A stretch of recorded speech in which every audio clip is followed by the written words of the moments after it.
Paano ito nagagawa mula sa scratch? Paano ginagawa ang Smart LED TV? Paano ito naging komportable sa mga streaming devices ngayon?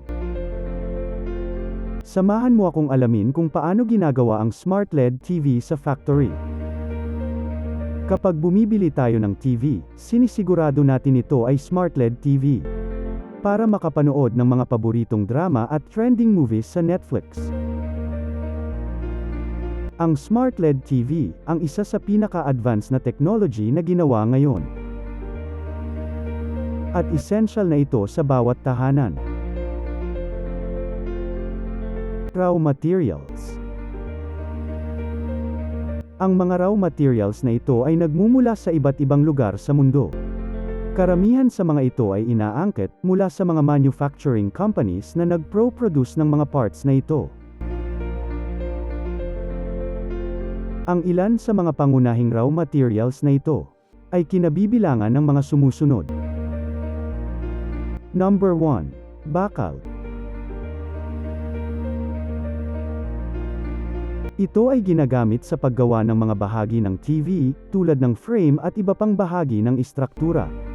Ang mga bahagi na ito ay kailangan matibay upang maprotektahan ang sensitive na electronics sa loob ng TV. Number 2. Plastic.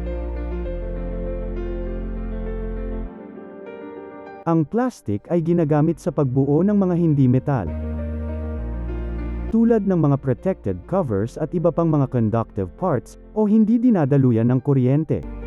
Ito ay ginagamit upang mapanatili ang mababang timbang ng TV at magkaroon ng magandang statics o design. Number 3. Glass. Isa sa mga critical na bahagi ng LED TV ang glass. Ito ang ginagamit sa pagbuo ng mga LCD panel. Ang LCD panel ang magiging sentro ng display ng TV. At kailangan maging matibay ang glass, upang hindi ito madaling masira o magkaroon ng depekto. Number 4. Liquid crystals. Ito ang mga espesyal na materials na nagbibigay ng kulay at imahe sa LCD panel. Ang mga liquid crystal ay nagre-respondi sa electrical signals para lumikha ng mga larawan at image sa screen. Number 5. Electronic components. Kasama dito ang mga circuit boards, processors, at iba pang mga bahagi na magpapatakbo ng smart functions ng TV. Ang mga electronic components na ito ay responsible sa pagproseso ng impormasyon at pagpapakita ng mga larawan at tunog sa TV. Abangan sa Part 2. Paano ang process at paggawa ng LCD panel?